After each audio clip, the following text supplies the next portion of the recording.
from the bridge of the Ark. Have you ever noticed? You can't recall a torpedo. I think we just launched a spread of 6, amidships, right at the waterline, on the right targets, instead of the wrong ones. I think we all know every war, World War I, World War II, Korea, Vietnam, was all about the money. A reverent Pearl Harbor Day to you all, and good night.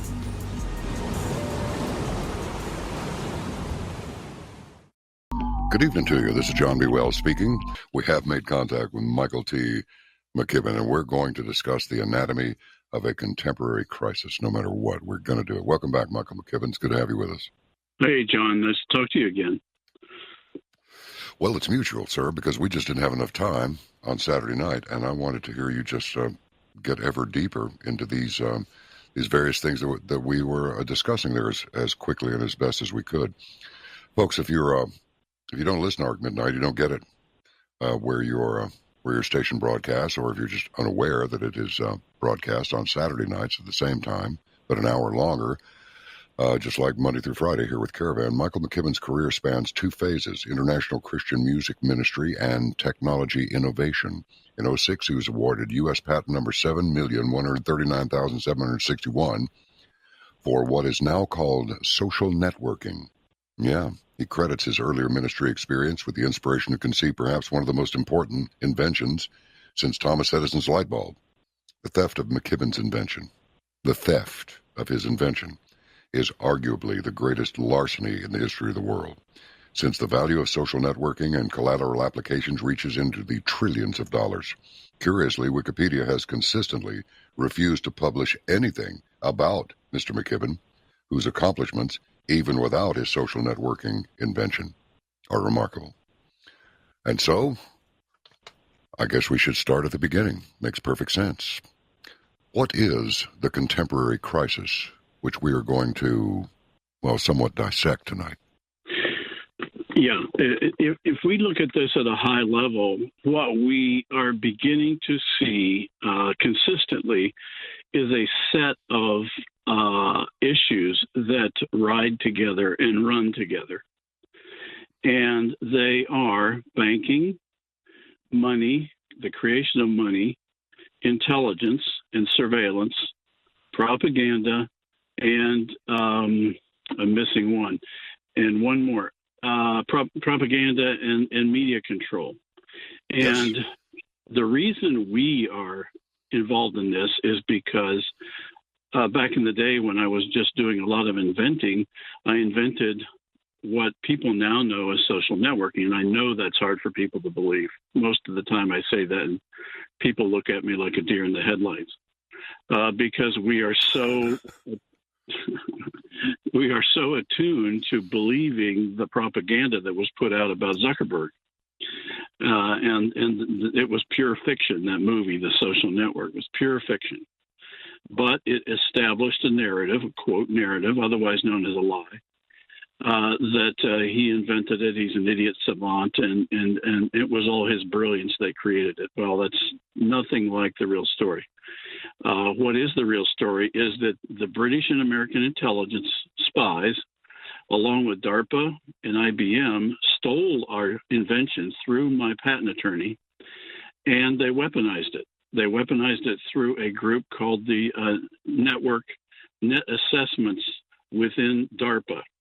And that is a group, a super secret group. It's a fascist group because only certain companies can play in this group that teams up with people within the Pentagon to weaponize technologies.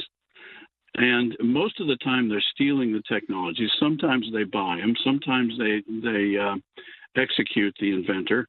But the fact is the reason the military-industrial complex exists is because they are stealing whatever they want to steal and weaponize in order to maintain dominance over the world.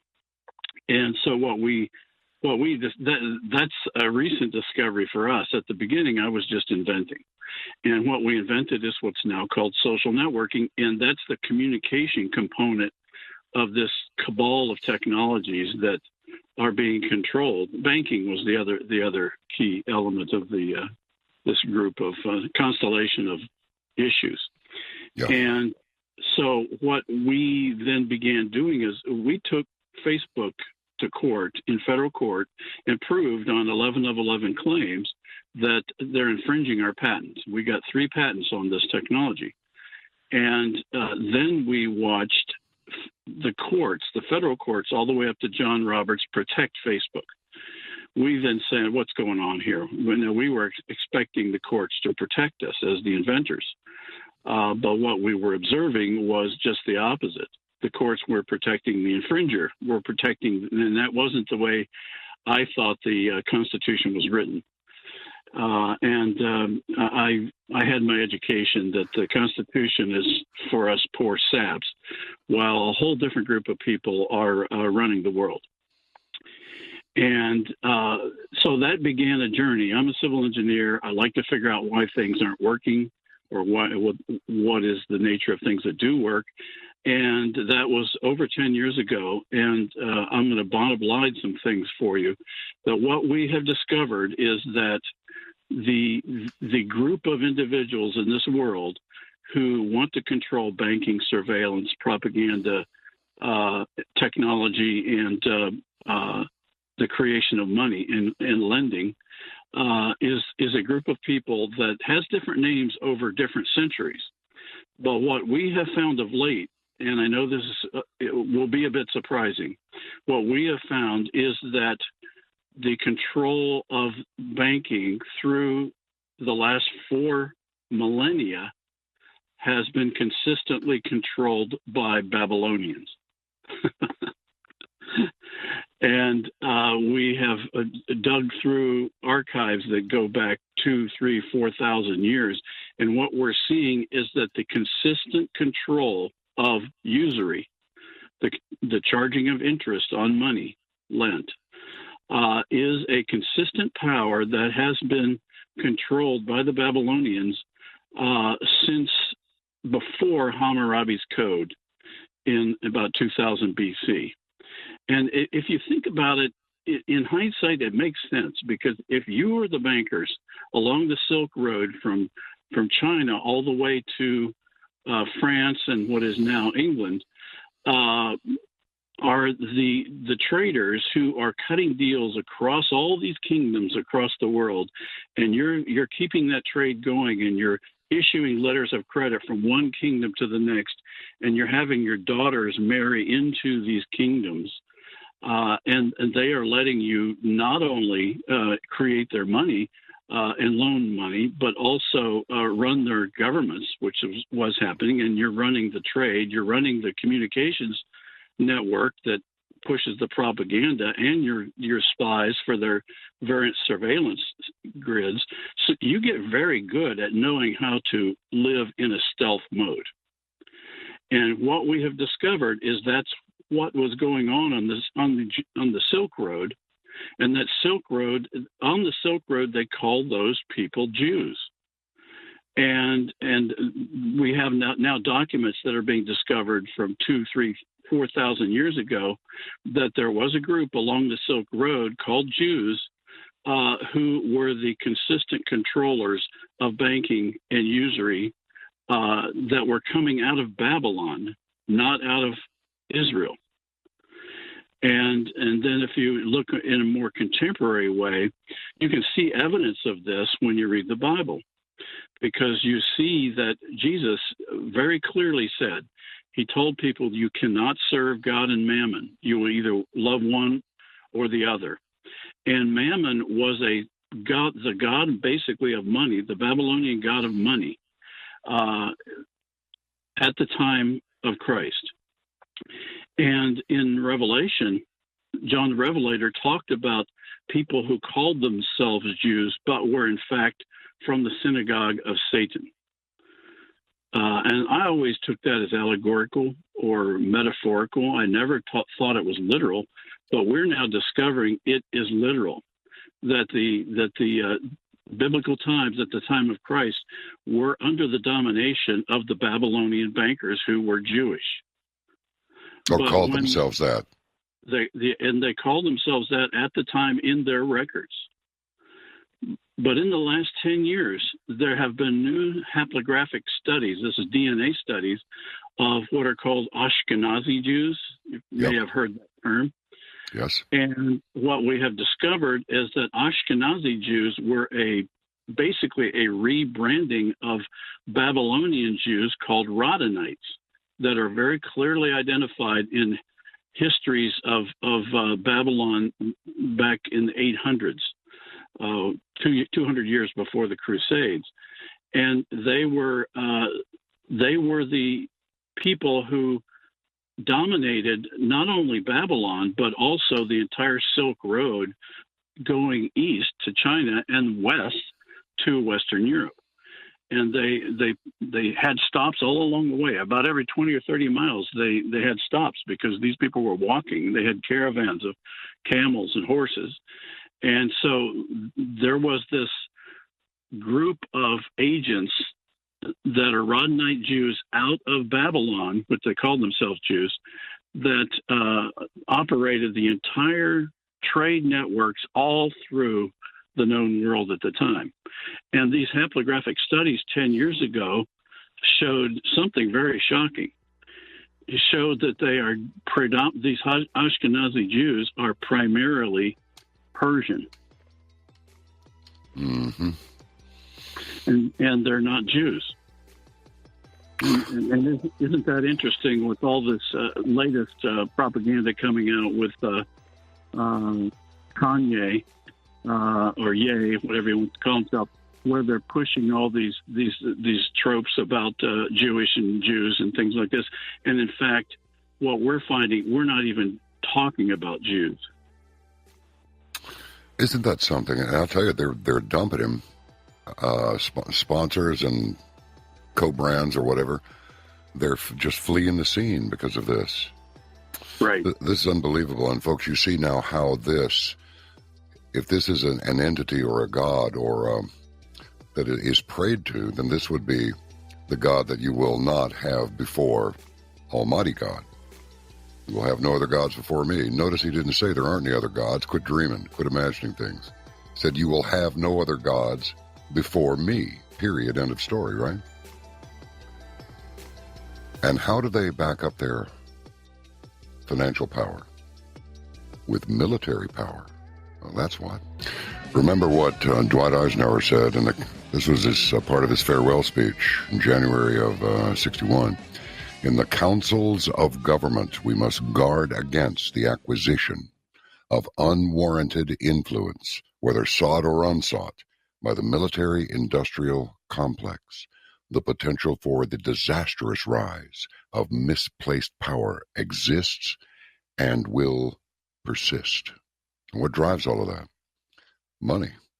And so, effectively, during our all-too-brief conversation on Saturday night with Michael T. McKibben, you come to the conclusion pretty quickly that the same mugs, the same kind of mugs, the same line, they've been running the money system for about the last 4,000 years. So let's get back to the commentary that Michael T. McKibben may offer us tonight as we analyze the anatomy of a contemporary crisis. And do we ever have one? So over to you, Michael.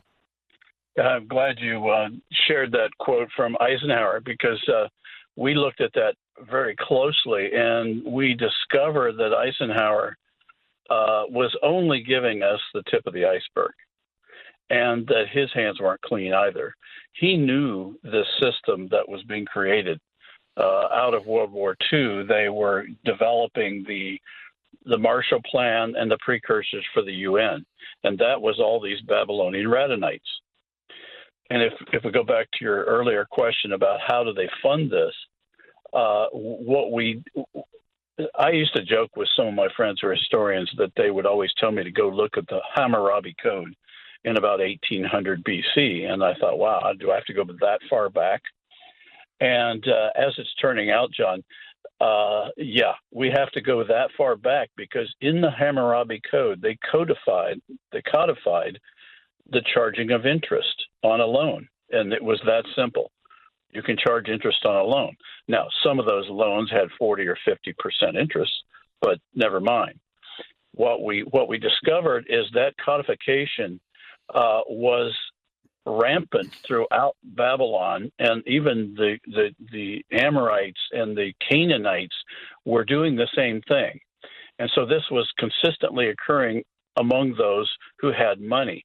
And they would use that money, they would loan it out, they would have these exorbitant interests that people couldn't pay, and at that time they went into slavery, and that was just all a part of the contract. Or their wife would be sold into slavery, or their children. And so there we see historically a one-to-one tie between usury and slavery. And then in addition to that, along the Silk Roads, they were trading the luxury goods, the things that people got addicted to, either because of materialism or because it was a drug. And so we see drugs as an integral part of the system of usury. So we keep layering these things on, and then we see that later in Babylon, the Babylonians were traded. They were seizing Russians' men, bringing them into the Middle East, castrating them, and putting them in their harems. So when we talk about slavery, we need to talk about every class of society historically has traded in slavery, but specifically the moneyed class. They, along the Silk Road, they didn't like to carry gold and silver, so they used trade credits. They used letters of credit. And so the Radhanites, Jews from Babylon, were managing the banking for the entire Silk Road. But again, I have to put this in quotes, these weren't Jews. What we see later, during the period after Christ, in the first few centuries AD, the Talmud was written, and it was specifically a Babylonian Talmud. It wasn't the Torah. It was something else. And what we see is the Babylonians created something called the Talmud, which essentially is Ashkenazi Jewry today. And they created a rabbinical class. They built synagogues. They did all these things that God told them not to do. They did them all after the first few centuries, and they ran it out of Babylon. And so by 1,000 years later, they had something about 50 Babylonian Talmud academies in Babylon that were teaching these, quote, Jews, what many outside Jewry thought was Judaism or was the Hebrew religion, but was in fact a Babylonian, Persian, pagan cult. And those Babylonians, they secretly, if not openly, worship Baal, Mammon, Moloch, the god they worship at the Bohemian Grove. Yep. And also Ahriman, because that came out of the Zoroastrian religion, which was big back then. And so No, go on. That's okay. Go ahead. I'm sorry. We see a fusion between the charging of interest on money and these pagan religions and a lust for permanent power over humanity. And that is what is the thread that is common, as you say, for the last 4,000 years. So is Moloch depicted as the big owl? Is that what the deal is there? Yes. Well, you know about then in the frame around the $1 bill, if you look in the little crook, it doesn't go all the way around the one at the upper right. There's a little curved place there, and sitting in there, it's really tiny. You need your magnifying glass and your readers, but it's there. It's a tiny little owl. Oh, well, there were a lot of, later on, the Masons picked up a lot of this symbolism and practiced it, as did the Illuminati. So there have been a lot of spin-off groups that at their core are Babylonian Radhanite, but presented various flavors of what they were doing in order to hide the really bad guys. Now, we're really familiar with the Rothschilds. The Rothschilds emerged in the mid-1700s, about the time of the American Revolution. They were definitely Babylonian Radhanites and are to this day. They are not Jewish. And that is what's blowing everyone's minds right now, because now that starts to make sense when you start thinking about the fact, why was Obama so fixated on Iran? Persia. He sent them how many billions of dollars on plane loads of cash? Oh, yeah. It's because that is their headquarters. That is their spiritual home. And that home, by the way, goes all the way up into Ukraine. Because go ahead. Go on. No, you go on. Well, at some point along the way, the Babylonian Radhanites talked to Khazarians farther north above the Caucasus to extend their Silk Road dominance on the north side, going over the Caspian Sea through what is called Crimea now and on into Kiev and then into Poland. So the Babylonian Radhanites controlled that entire trade route up into what is now Ukraine. This is really something. Where is Babylon? The city of Babylon, located about 50 miles south of Baghdad along the Euphrates River in present-day Iraq. Right. And then there's the part about the drying up of the Euphrates River is not just a prophecy, but it's actually happening today. That's published 2 days ago from the Archangel, I guess it's the archaeologist. Yeah, the archaeologist.org. So they've been performing magic tricks that are actually working right in front of our eyes, and we haven't seen it for a few thousand years. Only the ones on the inside actually have known what's going on. I mean, is that the bottom line here, Michael? I think so, yes. I think that is the big secret of these secret societies. I mean, right now it's run by what are called the British Pilgrim Society, which was started by Cecil Rhodes and his disciples basically in 1902, right, a few months after he died. But he specifically dictated that they had to use a combination of secret society and Jesuit practices because he knew that they had to keep this secret of how money's created and how they control it. And so the British Pilgrims up to the current day are the ones driving this bus, we believe. That doesn't surprise me in the least. I have said many times that England, the Great Britain, the UK, England, and the whole, the island as a whole, right? They've punched so far above their own weight in the boxing ring of the world for so long. There's got to be something there. I've even heard it rumored that Mary, Jesus' mother, actually retired to England. Yeah, there's that legend, yes. Yeah. Let me carry forward with your thought there about why England and why are they punching above their weight?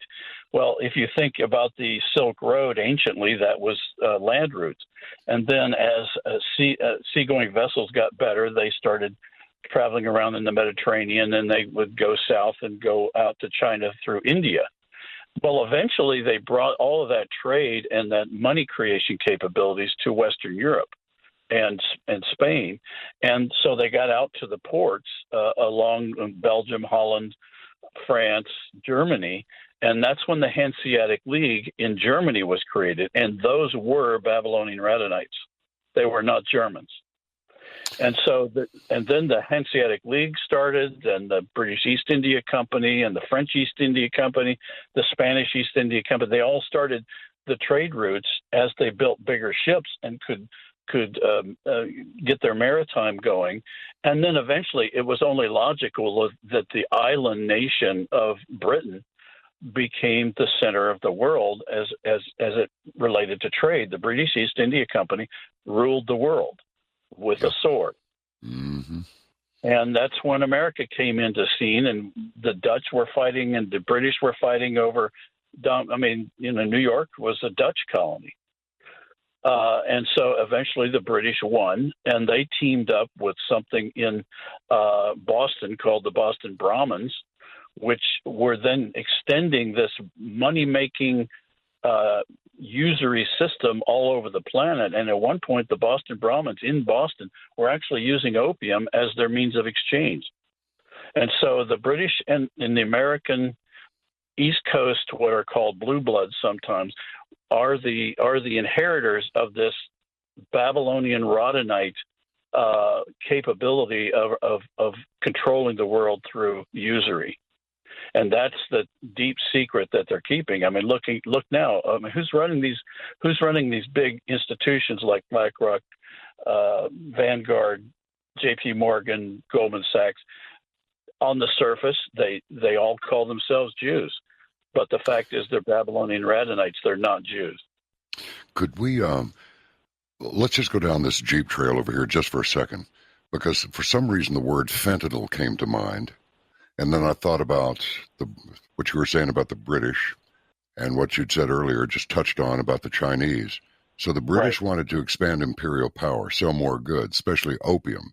And I'm reading this here, whose import, or not whose import, the import of which the Chinese tried to ban. But get this, folks. While the British sold or smuggled it in anyway. In other words, it was a case of commercial and imperialist British greed, British government greed, trying to force opium on the Chinese. And I'm just wondering, is this like the fentanyl wars? Is that what this Contraland battle down on the border? I mean, how hard can it be to get rid of these cartels? Just blow them up. The Americans are pretty good at blowing people up. Blow up a few cartels. Just can't be done, though. So I'm just wondering if we're trying to impose this fentanyl on ourselves. That's my short question. The Chinese have always been the victim of British hegemony. And so the British East India Company fought two opium wars in China to force the Chinese to keep taking their opium, which they were growing in Turkey, which is Persia, was controlled by the Persians, and India, which was also controlled by the Persians. You got to realize that was a huge empire that was all Babylonian Radhanite. So the Chinese were under the thumb of the British Empire. And now we have actually dug up the histories that Mao Zedong was basically brought to power, get this, by the YMCA in China. Oh, I believe it. A notorious CIA hookup around the world. Keep going, please. Exactly. And so Mao Zedong was a Chinese communist that was raised through the British system and was assisted by the YMCA, British YMCA, which has been little more than a prostitution ring. And it kind of, in a way, it mimicked the Ishtar, the Temple of Ishtar in Babylon. That was a prostitution ring. The YMCA is essentially a modern version of that. And so they were able to use that to bring Mao to power and put him in power. And so the fentanyl issue is all, in our belief, a misdirection. They're trying to hide behind the Chinese, quote, threat. But the Chinese know they've always been a British creation. And so we are getting whipsawed with propaganda, and they know Americans believe this stuff pretty easily and are easily fooled. So whenever we say China today, we need to be saying Britain. We need to be saying the City of London. What kind of a quantum shift would it take for the awareness of the system that we've been operating within? Completely unknowingly, it was the system that we knew. It's the system that we have, so we're going to do that. We're going to go with the system we have. It's the established system. So, what would happen if any, or maybe would nothing happen if more people knew about the system that we're operating within and have been for so long? In other words, if all this truth actually gets out there, I wonder how much it'll change things generally for humanity. I happen to be an Orthodox Christian, and I believe that that answer is pretty easy. You shall know the truth, and the truth shall set you free. That's it. Yep. And you're putting out the truth every day. We're trying to do the same thing. If every one of us does that, then amazing things are going to happen. Because the devil doesn't like to identify himself, and his agents, specifically Mammon, doesn't like to identify himself. They like to hide in the shadows. They like to be the Rothschild in the back of the room that nobody really notices. They like to be driving the bus through their aristocratic banquets and tea rooms where they pretend to be just having dinner like the Pilgrim Society, but in fact that's where they're making their big plans. Mm-hmm. So Now, once they're outed, things will change. Say that one more time. I'm sorry, I stepped all over you again. Once the public is aware of who the enemy is, things will change. Yes. Could you get us started on the intelligence and surveillance? I had somebody contact me earlier today, and it went something like, let me see here if I can get it quickly. Yes, I can. My phone algorithms are listening during your show. The following was in my news feed today. No pressure to use, just means Big Brother really is listening. And this is from a friend, along with these 3 links. So, what are the long-term ramifications? I think we know, but I'd like to hear you just give your analysis of it. What's down the road for us with all this intelligence gathering and this constant, omnipresent surveillance? What's in it for us in another 10 years, if there's another 5 years? Well, each one of us, I'll just remind folks that may not have heard earlier, I'm the one who invented social networking. So I know how the system works, and I know what they're doing with it. And what they're doing with it, they bastardized what we built. And they made it a surveillance tool and a way to store data on every person. And they store that data in something called a dark profile. And most people think, well, I'm not on Facebook, so that wouldn't bother me. No, they have a dark profile on everyone on the planet.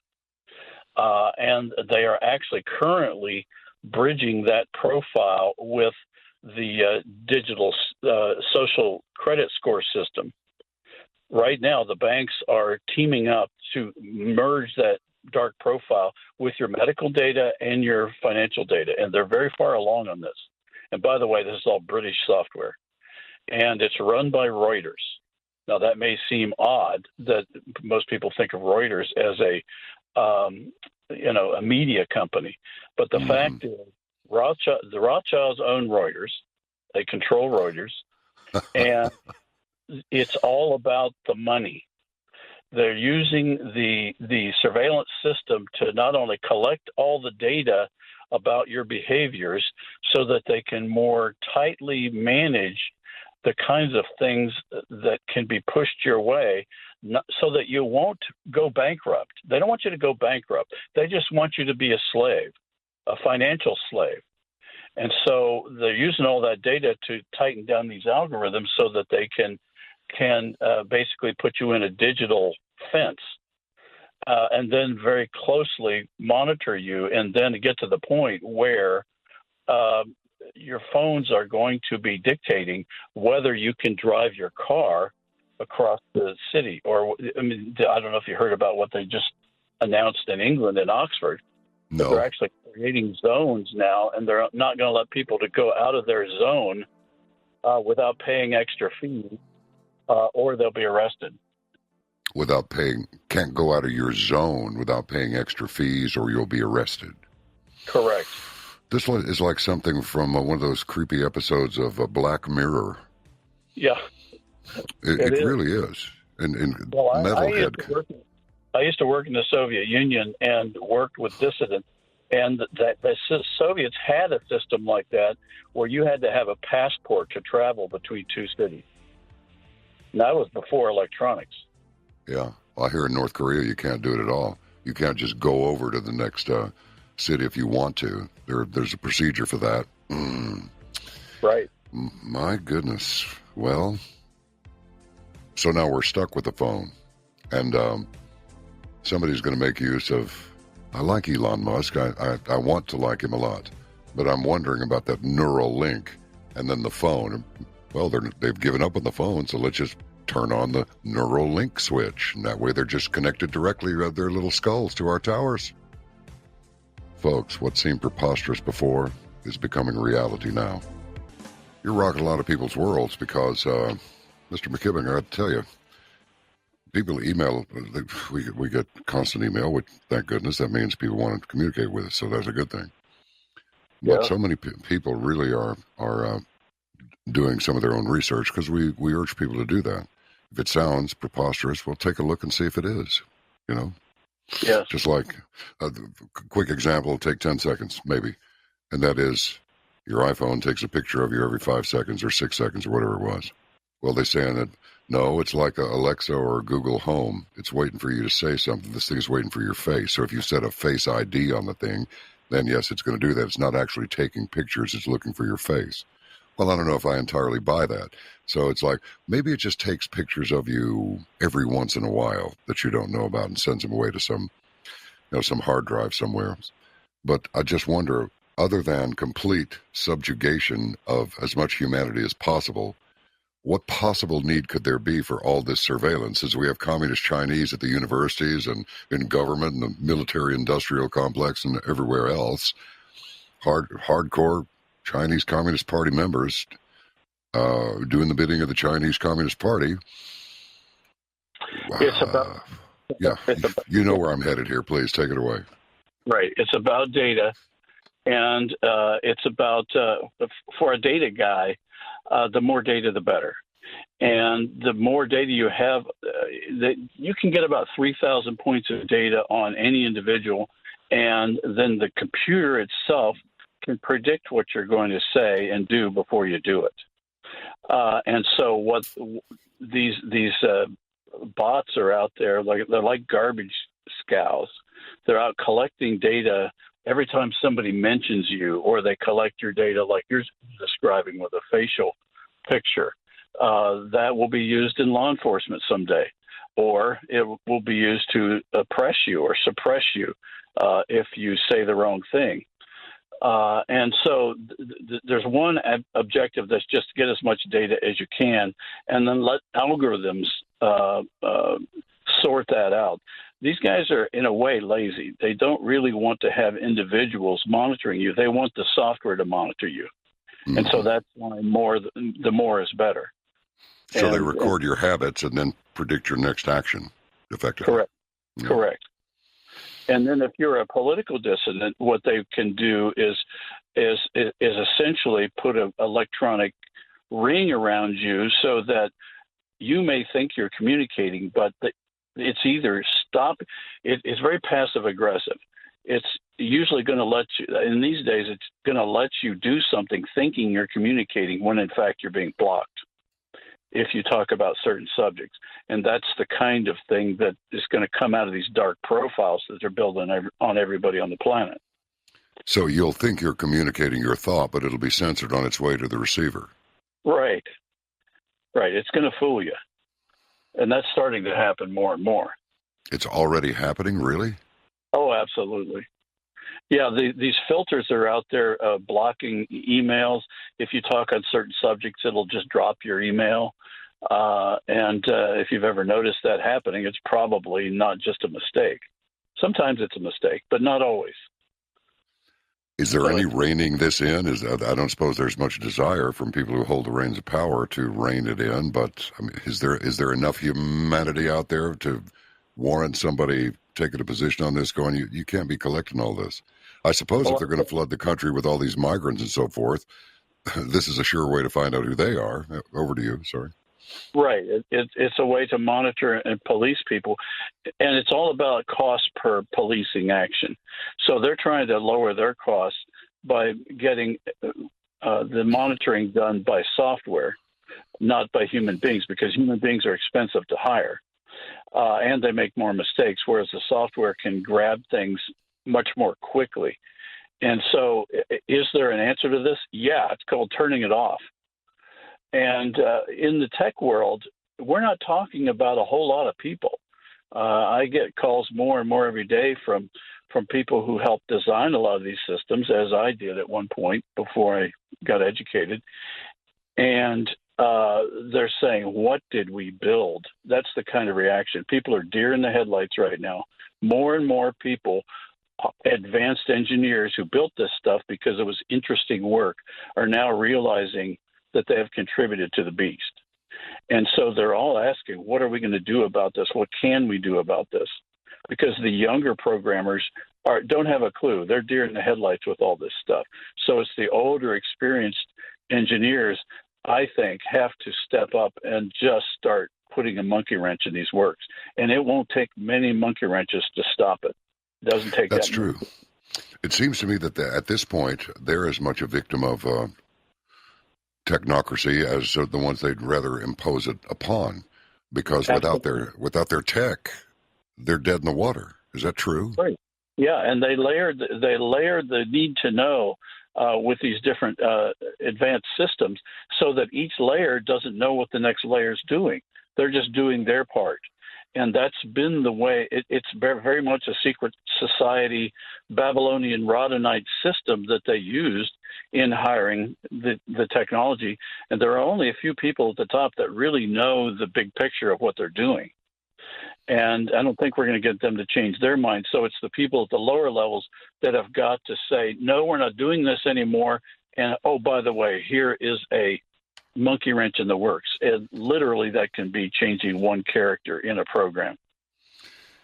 So, folks, earlier in a visitation with Michael T. McKibben, he described the history of his lawsuit against Facebook for patent infringement. Hillary's State Department obstruction during the trial, where she secretly contracted with Facebook for an election-winning template in 2009, and the circling of federal court wagons to protect Facebook despite having no defense other than fabrications, like the Russia hoax. Correct. So, I mean, this is just really something. And your outfit is Leader Technologies. Right. And Yep. you effectively invented social media. In fact, it's not effectively, you did invent it. Well, I rebuilt AT&T's email system in the mid-'90s, and I did it as an independent contractor in Columbus, Ohio. I competed against Bell Labs engineers, and we won the contract. I rebuilt their whole email system in time for the release of Windows 95. And I did in 6 months and $1 million what Bell Labs told them they needed 3 years and $6 million. And so I very rapidly got to the top of the early emerging internet world. I was one of the first 10 websites that AT&T sponsored on AT&T WorldNet. And so I got a bird's eye view of what the system of the Babylonian, now I know what I'm looking at, the system of the Babylonian Radhanites wanted to do with communications technology, and how they wanted to unify the emerging internet. And there are some key players involved: IBM, RCA, British Aerospace, a new company called Serco in Britain, Kinetic, another British conglomerate. And so there were a group of companies that were working on the unification of communications and the control.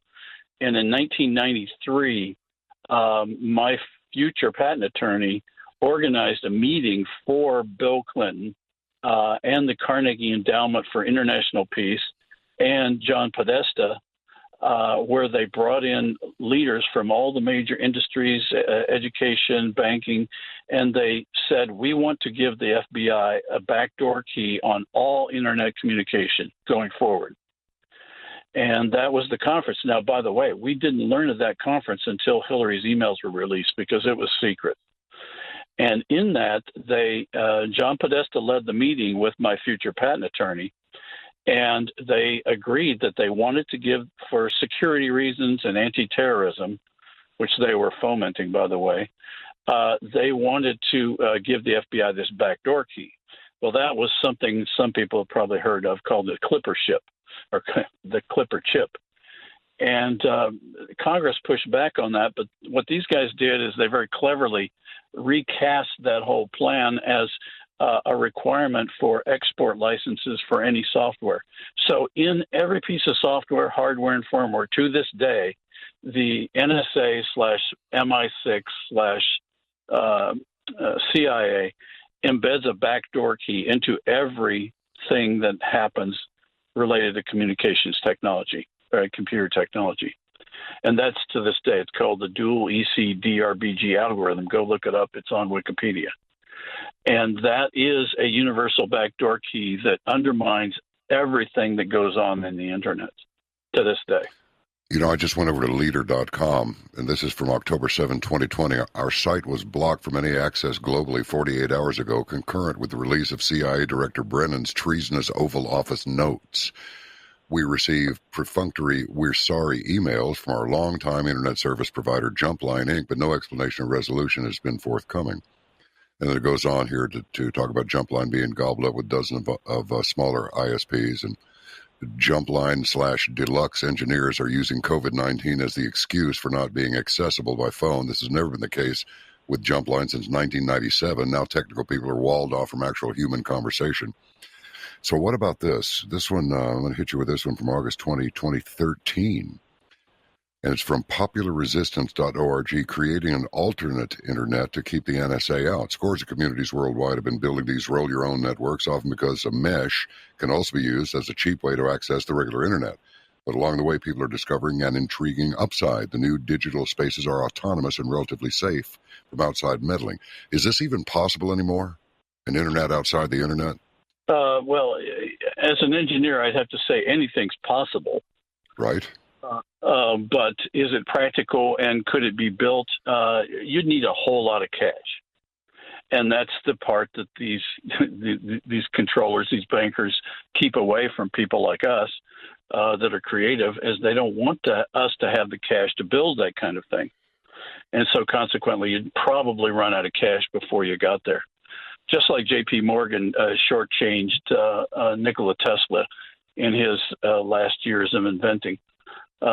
Sometimes they feed you enough cash to get it going, but never enough cash to really get it moving. Or as soon as you get it moving, they'll steal it.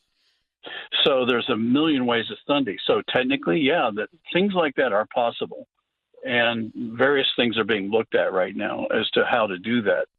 But in the end, the resource for a global high scale network requires a lot of. We're talking billions and billions and billions of dollars to do what people are used to now.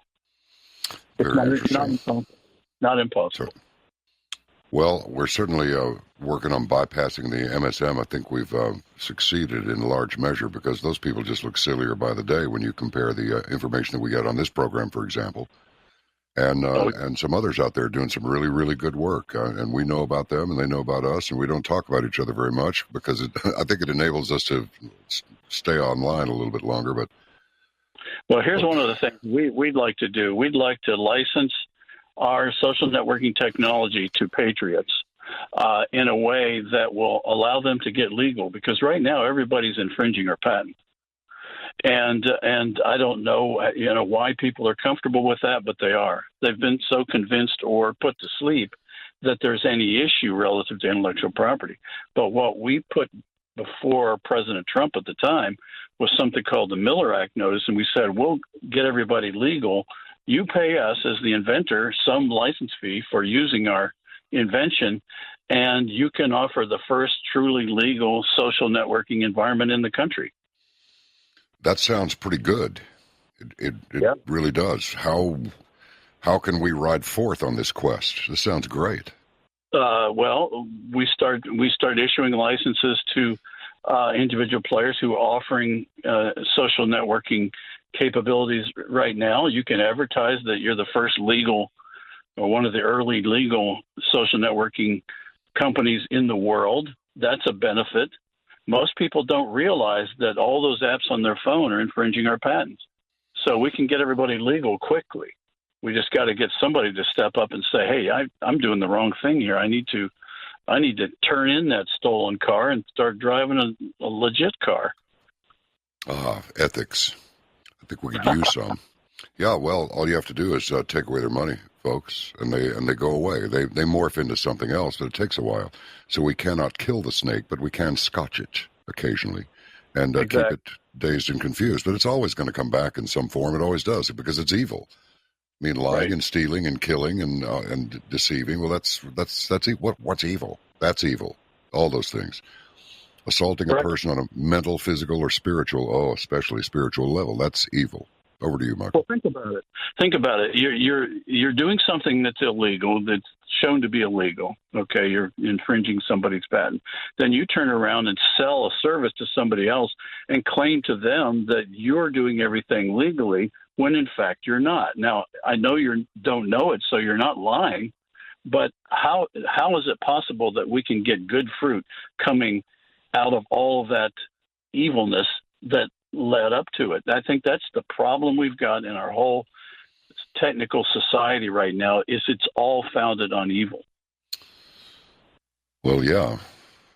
And this may be just a little bit twisted, but not too much, but John Lennon's line, "Instant karma's going to get you," just popped into my mind for some reason, because you cannot carry on indefinitely with the nefarious protocol and follow it and just continue to succeed. At some point, this is going to catch up with you. The God of the universe compels it, period. Well, I mean, that's what we're talking about with usury. Look how we've gotten so attuned to being accustomed to doing something that God told us specifically not to do.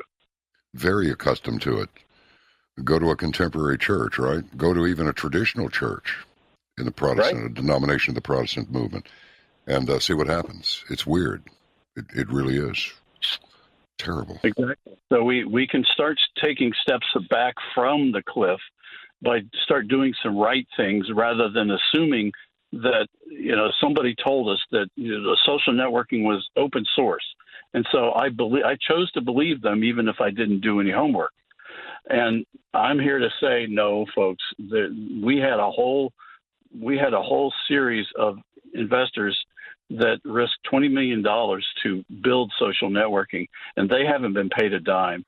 That was some real dough back when you started that, too. Oh, absolutely. Go a lot farther than 20 million today would. Right. So I don't blame people for not knowing. But once they know, then start doing some of the right things. We've got to start doing some right things. We can't just assume that somebody else is going to do it. So you're wanting somebody to step up to the plate here, reach over it, shake hands with you, and go, "I want to do this the right way. Will you license this media, the social networking company that I want to do?" Yeah, we will do that. We proposed to President Trump that we would do that globally, and let it come from him, but he didn't step up on that one. Yeah. Wow. It's probably a little bit much for him to try and wrap his head around, because this is going to require some deep research for sure. I don't want to get pulled into a jackpot. I don't read his mind, but it's not complicated. And he had a lot of bad guys around him, and that's, I think, why it didn't happen. I still don't understand why he didn't fire everybody who was associated with the prior administration, and just get a whole new crew. I mean, why I wouldn't have had anybody held over from the Obama administration. Ridiculous. Well, I thought sure he was going to do that. I mean, "You're fired" was his byline, and he didn't do that. Then he didn't fire enough people. No. That was my big disappointment with him. Well, I don't know. It was a pretty controversial presidency. He did a lot of great work. Can you imagine how much edgier it would have been with the two of us in his office, and having the president's ear going, "Why don't you do this? Think about this. Here, explain it to him, Michael," and have him run with that. Probably could have gotten a lot more done, but I'll tell you, I believe that all of this had to happen, or we would never have known how corrupt the system is. Over to you. That is true. I think there's always a silver lining, and with God, all things are possible. And so I get up every day with a positive attitude that we're going to just tell the truth and plant that seed, and hope some of that seed falls on good soil. And I hope some of it does tonight with our conversation. I can tell you that somebody from California called me. I'm going to talk to him yesterday based on the show Saturday. Excellent. Now that's what I'm talking about. Putting people together. Yeah, that's great. Now, let me ask you this. What do we get at Americans4, the number 4, innovation.blogspot.com? I'm trying to concentrate so I can't type accurately while I'm talking to you. Right. Well, that is the site where we publish all of our primary research and have done for 10 years. So everything I tell you is backed by solid research, and those are explained in those blog posts, and then the primary documents are made available to you, so you can see it for yourself. So they're That's unbelievable. pretty dense. But that's the evidence. So we show you the evidence. Well, you can read his complete bio at the usual https:// and then www.fbcoverup.com. The links are all posted in the guest media, so you'll be able to see it. But fbcoverup.com, and then a whole bunch of slashes, docs, library, Michael-T-McKibben-AFI-backgrounder.html. Did you get all that? Okay, just go to guest media and check it all out. Thanks for the time tonight, Michael. Really enlightening. Just enough to, my head feels like those depictions of Moses back in the 14th century coming down off the mountain. It feels really, really big right now. So thanks for the illumination. Keep it up, man. You bet. You too. We'll be in touch, so you be in touch, all right? Okay, will do. Thank you. God bless. Stand by in 5, 4, 3, 2. Ladies and gentlemen, we interrupt this program to bring you... Caravan.